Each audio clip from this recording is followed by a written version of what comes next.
उत्तर प्रदेश की सियासत में हलचल तब शुरू हो गई जब अदिति यादव अखिलेश की बड़ी बेटी को लेकर कुछ ऐसे भद्दे कमेंट्स पोस्ट किए गए जिसको सुनकर पूरा देश दंग है।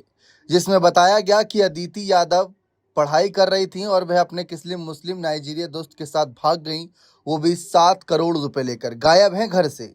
लेकिन जब उन पोस्ट की सच्चाई का पता लगाया गया तो पता चला कि वह सब आर्टिफिशियल इंटेलिजेंस के द्वारा बनाई गई तस्वीर और फेक तरीके से नैरेटिव चलाया जा रहा था।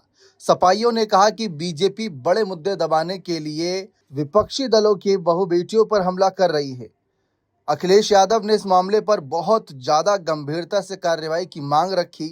राज्य के मुख्यमंत्री योगी आदित्यनाथ ने खुद कहा कि किसी को बख्शा नहीं जाएगा, बेटी बेटी होती है और उसका सम्मान बनाए रखना योगी सरकार की जिम्मेदारी है। लेकिन जहां एक तरफ डिंपल यादव, शिवपाल यादव, अखिलेश यादव, मुख्यमंत्री योगी आदित्यनाथ, यहाँ तक कि पल्लवी पटेल, ओम प्रकाश राजभर, मतलब जितने भी के बड़े चेहरों के पास मीडिया का कैमरा और यह सवाल पहुंचा, उन सभी ने अदिति यादव के समर्थन में अपनी बात रखी। लेकिन इस पूरे घटनाक्रम पर एक व्यक्ति की चुप्पी बहुत सवाल खड़े कर रही है। हाल ही में प्रतीक यादव के निधन के बाद से काफी मायूस नजर आई थी अपर्णा यादव, लेकिन इस मामले पर अपर्णा की चुप्पी सवाल खड़े कर रही है। अपर्णा के साथ दुख की घड़ी में पूरा परिवार नजर आया, लेकिन जब अखिलेश की बेटी की अपमानजनक पोस्ट की बात आई तो उस पर अपर्णा की तरफ से कोई ऐसा रिएक्शन सामने नहीं आया जो थोड़ा परिवार को संतुष्ट लगे। फिलहाल इसी बात की चर्चा हो रही है कि आखिर ये चुप्पी क्यों?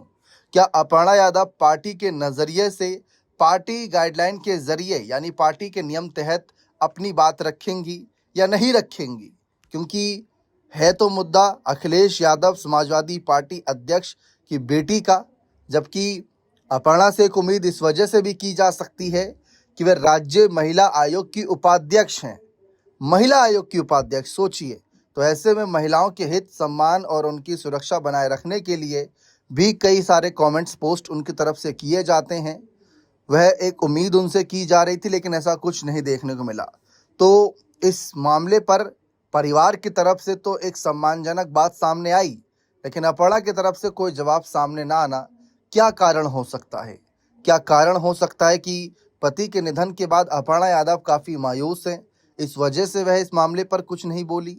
या फिर बीजेपी और सपा के तरीके से इस मुद्दे को घुमाया जा रहा था, राजनीति हो रही थी, बयानबाजी हो रही थी, इसीलिए अपर्णा यादव कुछ नहीं बोली? या कोई और वजह है? समझने की आवश्यकता है, क्योंकि मामला बेहद गंभीर है और ऐसे मामले में, बहु बेटियों के मामले में तो परिवार सबसे पहले आगे खड़ा रहना चाहिए। और अपर्णा यादव इस समय देखा जाए, भले ही प्रतीक यादव जी का निधन हुआ, लेकिन है तो परिवार की छोटी बहू के रूप में। फिलहाल आपको क्या लगता है कि अपर्णा की चुप्पी के क्या मायने हो सकते हैं? किस वजह से इस मामले पर वह नहीं बोली? अपनी राय कमेंट सेक्शन में जोड़ दीजिएगा। बहुत बहुत शुक्रिया।